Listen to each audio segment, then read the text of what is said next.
When Jesus entered Jerusalem, the whole city was thrown into an uproar. "Who is he?" the people asked. Matthew 21:10.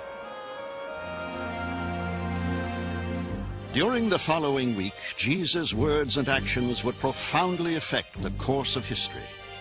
Amazingly, no written account by an eyewitness exists of the unique life and death of the young preacher from Galilee. Jesus is one of the great question marks of all history. And you might say the whole of Western religious tradition since him has been a fighting over that question mark. The Gospels claim that the high priest Caiaphas called for Jesus' death. 2,000 years later, in 1992, burial boxes were unearthed bearing the name Caiaphas. More startling evidence to support the Gospel story. But what can we know with certainty about Jesus and his last days in the Holy City? 2,000 years after his crucifixion, Christians still ponder the meaning of Jesus' life and death. It is clear in the present Gospels, which we now have, that Jesus claims to be the Son of Man, the Son of God, the Messiah. But notice all these different titles. I do not think that Jesus claimed any of those things. Why was the man who preached peace crucified? What inspired the belief in his resurrection? These are but a few of the mysteries of the Bible.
Jerusalem, Jerusalem, you kill the prophets and stone the messengers God has sent you. Matthew 23:37.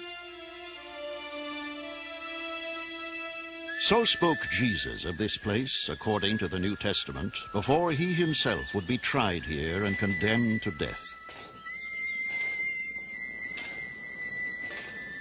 For the preceding 3 years, he had been a preacher in the Galilean countryside, extolling the new kingdom of God that was coming.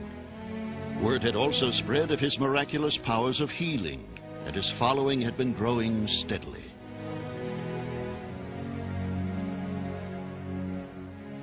What compelled Jesus to make his first pilgrimage to Jerusalem, the holiest of cities? Was it simply to participate in the Passover, the annual celebration of the Jews' escape from Egyptian bondage? Or did a political agenda, perhaps a revolutionary one, bring him to the center of power? In either event, this would be a fateful week for both Jesus and history to come.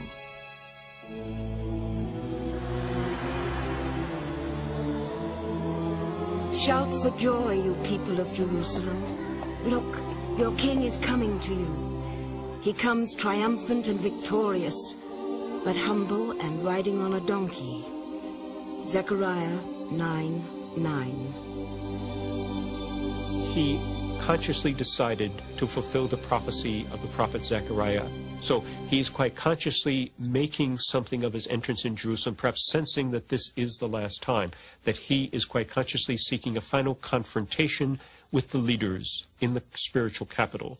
Either accept me or reject me, this is it, boys. 2,000 years ago, both Latin, Greek, and Hebrew were highly developed written languages, and yet, remarkably, not one word was written about Jesus during his lifetime. Most scholars accept the brief account of Josephus, the noted Jewish historian, as proof that he had in fact lived. Josephus reported some 50 years after the crucifixion that a wise man named Jesus had started a movement and had been executed for it by Pontius Pilate. It would be the Gospels of Matthew, Mark, Luke, and John, however, written in the 1st and 2nd centuries, that dramatized the story, giving impetus to the new surging faith called Christianity. To this day, they serve as the main key to the mysteries of the life of Jesus. What you have with the 4 Gospels are like 4 powerful, beautiful portraits the artist interprets. And I think that analogy helps with the Gospels. They are neither simply raw historical narrative, nor are they theological ideas cast into narrative form. I think they are really something, if you like, in between. What we do know as fact, though, is that the first public place Jesus visited in Jerusalem did exist. The Temple Mount had been there for centuries before him and remained for centuries after. Here, religious matters ranging from philosophy to ritual animal sacrifice were conducted alongside business transactions, large and small. It would be here that the charismatic preacher from Nazareth would commit an outrageous act, perhaps the defining moment of his brief life.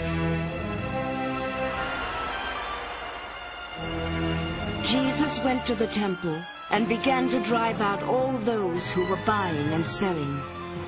He overturned the tables of the money changers, and he then taught the people, "It is written in the scriptures that God said, 'My temple will be called a house of prayer for the people of all nations, but you have turned it into a den of thieves.'" Mark 11:15. What he really did was destroy the temple symbolically. He did not purify it. He overturned the tables of the money changers, destroying its fiscal basis. Not, of course, in any real sense. The temple went right on in business. Very similar to somebody in the 60s going into a draft office and overturning the cards as an act of contempt, opposition to the Vietnam War. You don't destroy the draft system by tossing out some cards, but symbolically you do it.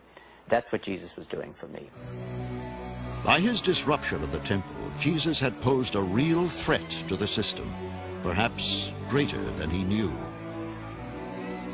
The chief priests and the teachers of the law heard of this, so they began looking for some way to kill Jesus. They were afraid of him because the whole crowd was amazed at his teaching. Mark 11:18. Jesus was not arrested when he's in the temple. When he's surrounded by crowds, it was considered too dangerous. It was a time of tension. It's a time when both religious authorities and Roman authorities were nervous. So the stakes were much, much higher at this time and in this place. Jesus left the temple that day without further incident.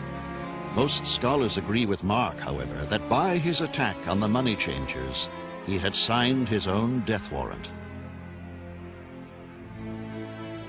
Early in his ministry, Jesus had been baptized by John, who also preached subversive ideas such as "Love thine enemy" and "Blessed are the meek." His provocative sermons eventually intimidated the Roman ruler Herod and caused him to have John beheaded. John the Baptist and other spiritual leaders would not create the historic movement Jesus did. What distinguished Jesus and his disciples from the other extraordinary teachers? The answer to these questions and countless others posed by the Gospels are the main concern of the Jesus Seminar. I would say it is the latest of all accounts. It's closest to Luke than any other. Current research and theories, often controversial, are presented by biblical scholars who believe the story of Jesus should be interpreted in historical terms, that understanding the social and political events of his time is vital to solving the mysteries of the New Testament. What if somebody invited Jesus and he brought company the person didn't like? What's he going to do with it? A charter member of the seminar, Professor Dominic Crossan, is a former priest. He is also author of several popular books which emphasize the humanity of Jesus.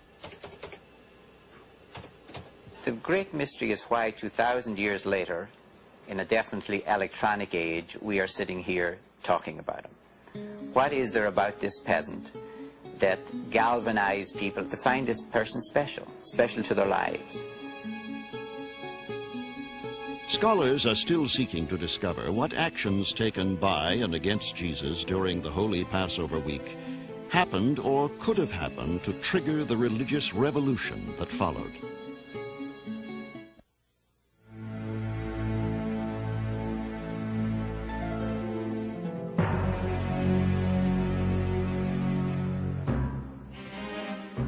During the Roman occupation of Israel, the emperors wisely allowed the Jewish people to continue the worship of their one invisible God.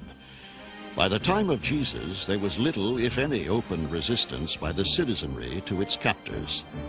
Neither party wanted any trouble, especially during Passover week when thousands of visitors swelled the coffers of the holy city.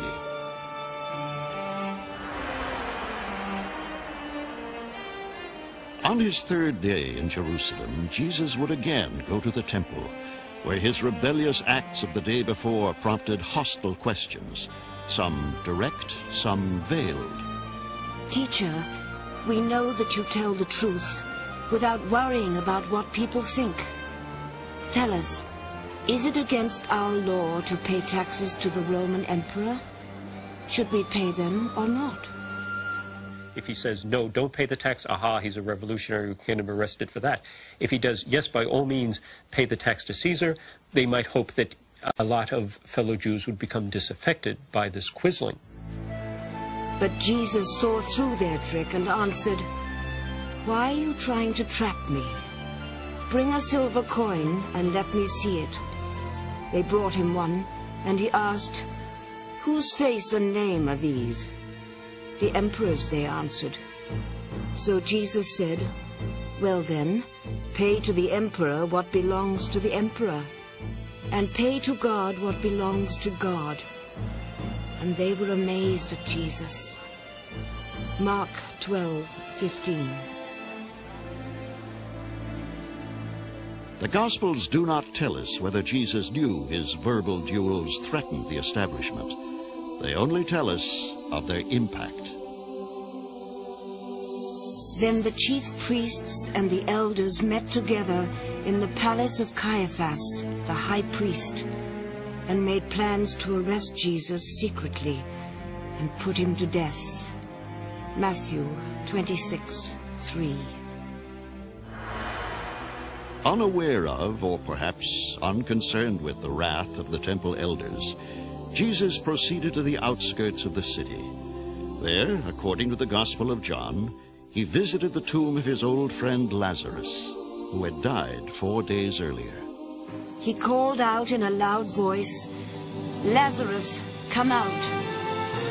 He came out, his hands and feet wrapped in grave cloths.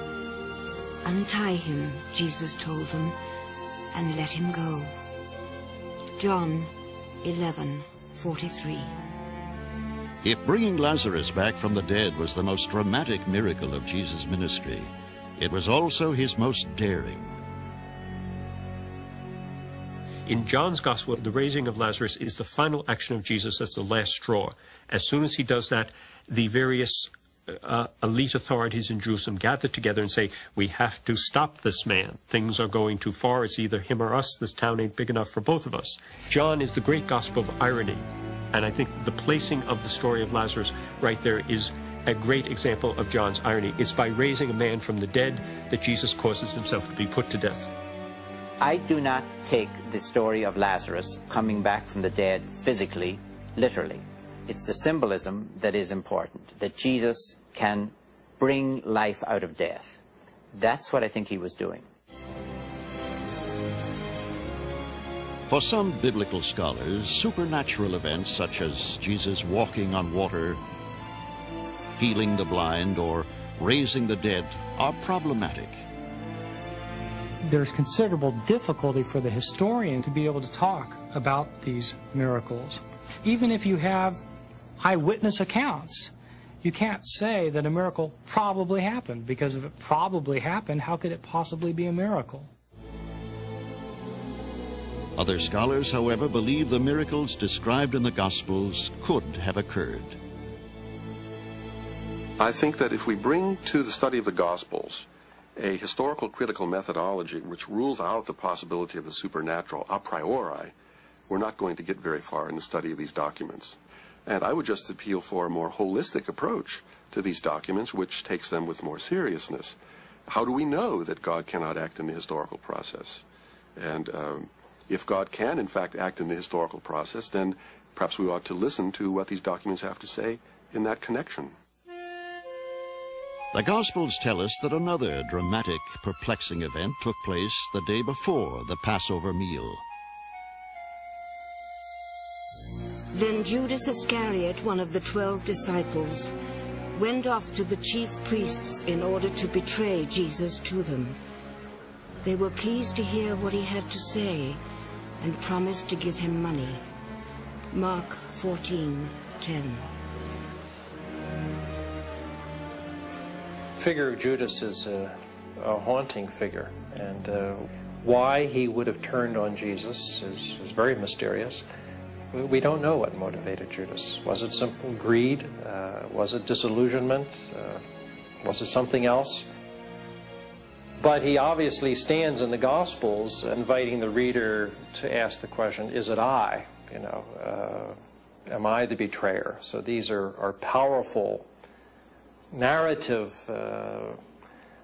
dynamics in the Gospel story, the Passion story. The Bible also relates that on this fourth day, Jesus visited an ill man called Simon. There, an unknown woman, without warning, anointed Jesus with an expensive perfume. Her gesture angered his followers. But Jesus said, "Leave her alone. She did what she could. She poured perfume on my body to prepare it ahead of time for burial. Now, I assure you that wherever the gospel is preached all over the world, what she has done will be told in memory of her." Mark 14:6. She's the only one who believes that Jesus is going to die, and if she does not anoint him now, she will never anoint him ever. So in one sense, the first Christian, if you will, the first one who really believes in Mark's gospel is not Peter, and not James and John, who keep refusing to accept what Jesus is saying, but that unnamed woman. She is the heroine of Mark's gospel. You might even say, if you wanted to be very controversial and get everyone excited, maybe she wrote Mark's gospel. When Jesus praised the unknown woman for anointing him before his death, did he know his death would be imminent and violent? The Gospels present Jesus as predicting his arrest and death and resurrection. It seems likely that he had a sense that he was in danger, given what happened to John the Baptist, and given that he had a different kind of message, but similar in many ways, that he would have foreseen a violent end for himself. But for his followers, Jesus was more than a leader. He was also a spiritual force who showed no fear of death. Was he, in their eyes, also revered as the Messiah, their immortal Savior? Then the Son of Man will appear, coming in the clouds with great power and glory. Mark 13:26. Jesus is so quoted in the Gospels prior to his fateful last Passover. Did he mean to represent himself as the actual Messiah? Jesus could not, even if he thought of himself as Messiah in some sense, he could not accept the popular understanding of Messiah because it would be antithetical to everything he stood for. Because the popular understanding of Messiah would be some kind of warrior hero from the house of David who would come and destroy the enemies of Israel. This was the very thing Jesus was opposed to. So he could not be a Messiah in the normal understanding of the term. Why then did the authorities feel so threatened by the presence of Jesus in Jerusalem? Did he know that this Passover meal with his disciples would be his final meal?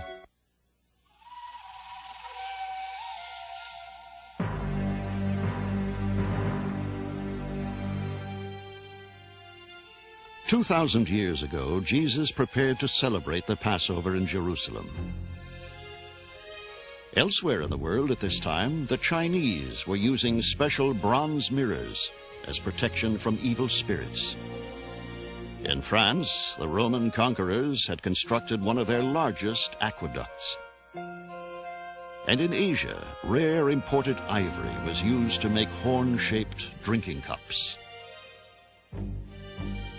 The Romans who occupied Israel at the time of Jesus were well aware of the powerful significance of Passover. If a fervor for freedom were to be aroused among the masses, Passover would be the week to ignite it. Here is a peasant who's done something or other, we're not even certain what, but he did something in the temple. In a tinderbox situation, somebody has lit a match. We don't care how many matches, but one match is dangerous enough. When it was evening, Jesus came with the 12 disciples. While they were at the table eating, Jesus said, "I tell you that one of you will betray me, one who is eating with me." Mark 14:17. But according to the Gospels, he did not know by whom nor for what reason. What he said next, however, indicated he knew this would be his last Passover meal. Jesus took a piece of bread, gave a prayer of thanks, broke it, and gave it to his disciples. "Take it," he said, "this is my body." Then he took a cup, gave thanks to God, and handed it to them, and they all drank from it. Jesus said, "This is my blood, which is poured out for many, my blood which seals God's covenant." Mark 14:22. Jesus uses the moment in the breaking of the bread and the sharing of the cup to say this is what's going to happen to him. He's going to give his life, his body, and his blood, his very life, for the many. The events between the night of the Last Supper and his death the next day would become known as the Passion of Jesus, a brief but agonizing period which would alter history.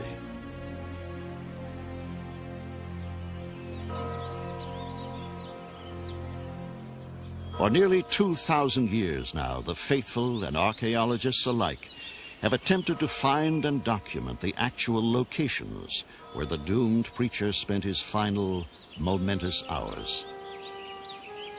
Here, on Mount Zion, some believe is the actual place where he observed the Passover meal with his disciples. This southern room has been held by many people to be the room where the supper occurred, and is often shown to tourists. But in reality, the structure is a Crusader rebuilding of a building that was torn down. So the Last Supper could not have been in that room. However, it could have been in that immediate proximity. And I think probably that's about as decisive as we can be at this point on that. Then Jesus went with his disciples to a place called Gethsemane, and he said to them, "Sit here while I go over there and pray." Matthew 26:36. Many believe he had prayed at this large stone around which a magnificent memorial was erected in 1920. Paid for by worldwide donations, it is known as the Church of All Nations.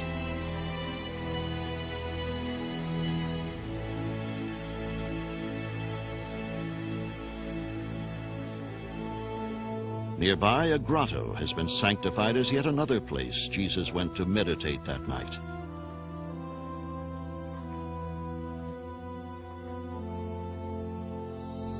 Returning to the garden, he sees Judas, the 12th disciple, who had been missing.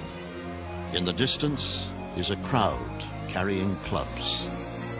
As soon as Judas arrived, he went up to Jesus and said, "Teacher," and kissed him. So they arrested Jesus and held him tight. Mark 14:45. The high priest Caiaphas would interrogate Jesus after witnesses charged him with advocating the destruction of the temple. Have you no answer to the accusation they bring against you? But Jesus kept quiet and would not say a word. Again the high priest questioned him. "Are you the Messiah, the Son of the blessed God?" "I am," answered Jesus. The high priest tore his robes and said, "You heard his blasphemy. What is your decision?" They all voted against. He was guilty and should be put to death. Mark 14:61. Mark presents Jesus as being condemned to death because he claimed to be the Messiah. Son of Man equals Messiah in Mark's mind, and so that what's important for Mark is that he was arrested and condemned as Messiah. So I think historically that's correct. He was. But this core question, why Jesus was sentenced to death, is still debated amongst scholars as they attempt to separate poetic license taken by the gospel writers from the actual events of the day. Jesus is condemned for committing a blasphemy, but so far as we can tell, there was no blasphemy committed. It was not a blasphemy to say, "I am the Messiah." That would be comparable to me saying, "I'm the President of the United States." It might be ridiculous, but it's not a punishable offense. It is clear in the present Gospels which we now have that Jesus claims to be the Son of Man, the Son of God, the Messiah. But notice all these different titles. I do not think that Jesus claimed any of those things. Jesus talked about the kingdom of God and was more interested in God and God's kingdom than in himself. If the execution of Jesus was not somehow linked to the temple incident, I have not the faintest idea what brought on Jesus' execution in Jerusalem. The coming kingdom is a threat because it implies that the present kingdom is in fact corrupt. God is going to intervene, though, and with it will go the Jewish leaders who are in cahoots with the Roman administration. So that Jesus is crucified, I think, by threatening the present social order with the judgment of God. What actually transpired between Caiaphas and Jesus may be debated. Whether he was perceived as a major threat to the religious or the political establishment didn't really matter. It was clear he must die.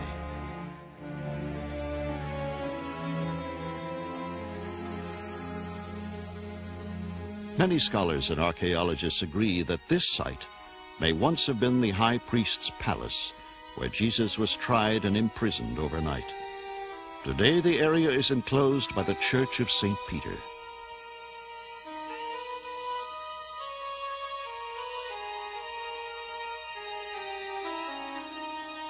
In 1990, these caves were accidentally discovered by construction workers about a mile away, and may be the Caiaphas family burial chambers. Then, in 1992, an even more sensational discovery, one which reverberated throughout the Western world. These ossuaries, or bone boxes, were uncovered by biblical archaeologists. Several boxes bore an inscription with a form of the name Caiaphas, giving further credence to the gospel story. One box contained the remains of 6 people, those of a 60-year-old man among them. Some speculate they may be of Caiaphas himself. Was Jesus imprisoned in the high priest's house after his conviction? The Gospels are strangely silent about that night before his sentencing by the Roman prefect. Perhaps the greatest challenge for scholars to understanding what might have happened in the final days of Jesus is interpreting accurately what was happening in the time of the gospel writers themselves during the early, difficult years of the Christian movement. Mark is writing in the 70s, right after the Roman destruction of Jerusalem, and he is interested not in giving you a journalistic report of what happened 40 years ago to Jesus. He wants to tell you how to behave when you, and more than likely it will happen to you, before you die, end up on trial. The high priest could demand Jesus' death, but the Romans must agree and carry out the sentence. Why did they?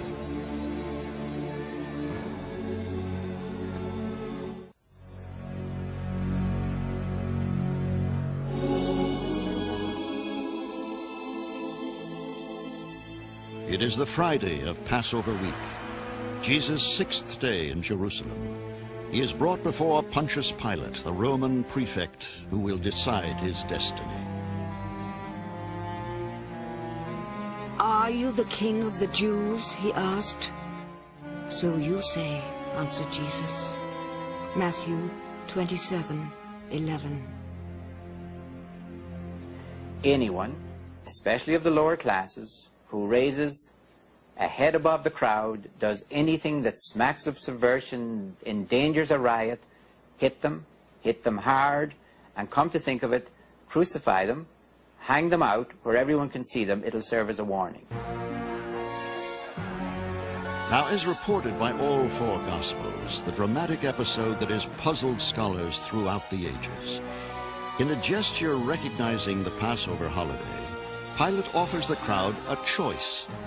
He will set free one of two doomed men, Jesus, a radical preacher from the Galilee, or Barabbas, a thief and murderer.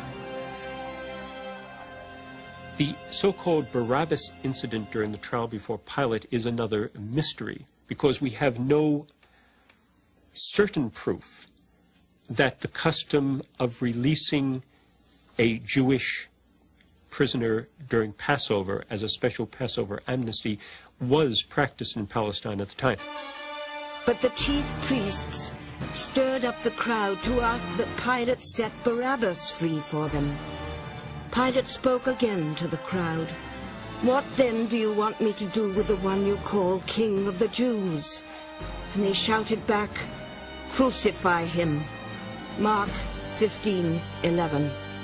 Within the gospel theology, it's a way of driving home the paradox, the irony of the fact that the people would choose someone who's condemned as a no good, a thief, a robber, and would condemn the very one who is the Messiah, this person who is among them as the Son of God. It is a question which lingers to this day. Is the story of Barabbas history or allegory? No further clues to his identity have been uncovered. Pilate wanted to please the crowd, so he set Barabbas free for them. Then he had Jesus whipped and handed him over to be crucified. Mark 15:15. The route Jesus was forced to walk in his crucifixion has become one of Christianity's most devotional pilgrimages. On Good Friday of Easter week, the faithful retrace the torturous steps he is believed to have taken, from where Pilate sentenced him to Calvary, where the Roman soldiers would execute him. From all over the world they come, making their way along the Via Dolorosa, the street of sorrows, to pay homage at the stations of the cross, those sites where the Passion of Jesus is commemorated. Here Jesus falls the first time. With most Christian holy places in Jerusalem, conjecture, faith, and sometimes science combine to support the possibility of their authenticity. What is important to the devout, however, is that 2,000 years ago, Jesus could have come this way. The way he related to his environment, that he took up very common hopes and fears and expectations, but gave them a new twist, a new angle. He doesn't bracket out the political and social issues. But he starts with the inside, the attitudes, the heart and the spirit, and did that in a way that really grasped people. According to many, the terrible final journey of Jesus with the cross ended here at the Church of the Holy Sepulchre, the most sacred Christian monument in Jerusalem. Originally begun 300 years after Jesus by Emperor Constantine, a zealous convert to the new religion, its vast spaces enshrine the final 5 stations of the cross.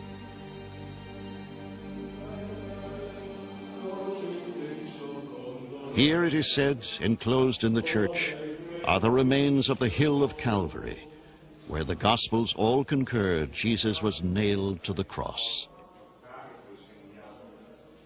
It's one of the marvels, I think, of modern archaeology that we can say with fairly good confidence that the site of the Holy Sepulchre, which is now inside the walls of the old city of Jerusalem, is in fact the historical site of the crucifixion of Jesus. It was 9 o'clock in the morning when they crucified him. The notice of the accusation against him said, "The King of the Jews." They also crucified 2 thieves with Jesus, one on his right and the other on his left. Mark 55. The Romans would take stakes and drive them through the wrist bone rather than through the hands, as in popular imagination, through the wrist bone, so that when the person then was hung on the cross, it wouldn't rip out. It would be fixed to the cross. At noon, the whole country was covered with darkness, which lasted for 3 hours. At about 3 o'clock, Jesus cried out with a loud shout, "Eloi, Eloi, lama sabachthani," which means, my God, why hast thou forsaken me?" Jesus again gave a loud cry and breathed his last. Matthew 27:45. The Bible tells us of a wealthy follower who came forward before Pilate to claim the body. Pilate accedes to his wish, although one theory questions this outcome. There are 2 possibilities with regard to the body of Jesus, leaving aside the Christian stories which say what should have been done. One is that the body would have been left on the cross until it was decomposed or eaten by the wild beasts, by dogs or the crows. That is what the Romans would have done left to themselves. 2, if he was buried, are we dealing with some shallow grave? And then we have to imagine the real supreme horror of the crucifixion, the prowling dogs. Nevertheless, most Christians are confident he was buried in a proper tomb. Perhaps the most revered place in the Church of the Holy Sepulchre is the magnificent tomb of Jesus. Worshippers acknowledge it to be the symbolic burial ground, whose proximity to the sign of the cross is meant to intensify the religious experience of the visitor. When Jesus was crucified, his disciples were left without a leader, yet his ministry survived. What gave it its strength?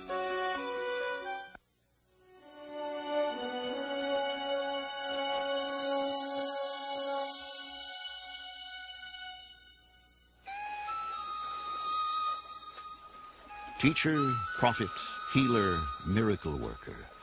Jesus had practiced his ministry for approximately 3 years by the shores of Galilee, before venturing into Jerusalem for the Passover. Had he developed a large following by this time, or only a modest one? The Gospels are unclear as to how much of a real threat his presence represented to the authorities. The Gospels offer no simple explanation for why the final days of the life of Jesus had to play out as they did. There is no ambiguity, however, as to the meaning of what happened on the Sunday following his burial.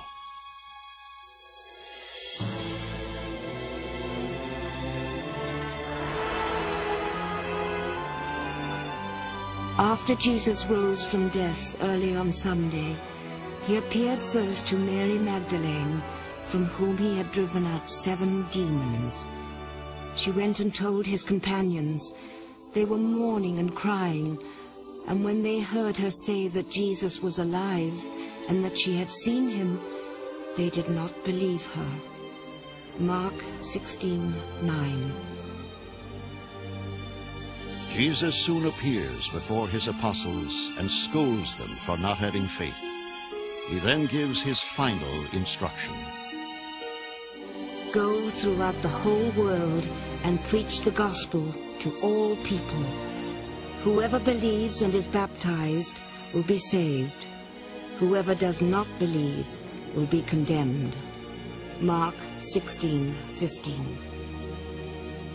Did Christ literally appear before his disciples, as the Gospels recount?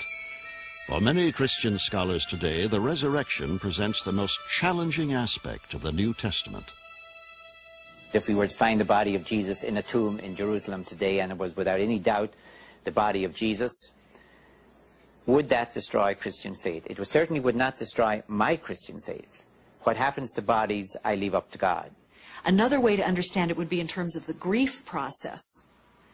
That it happens, you know, that a lot of times when people have lost someone very close to them, they weep and mourn a great deal. They don't eat. They become very fatigued. They can't sleep. And sometimes visions occur in that situation, that they will see the loved person, you know, standing at the foot of their bed or somewhere else, you know, that they will have an experience of a vision of that person, and then they feel better, they feel hopeful. For those who never knew him while he lived, what persuaded them to commit to the teachings of Jesus? What makes Jesus significant is that after his death, his followers said that God had raised him from the dead, and that he himself had conquered the major force of evil, the force of death. They convinced other people that Jesus had been raised from the dead.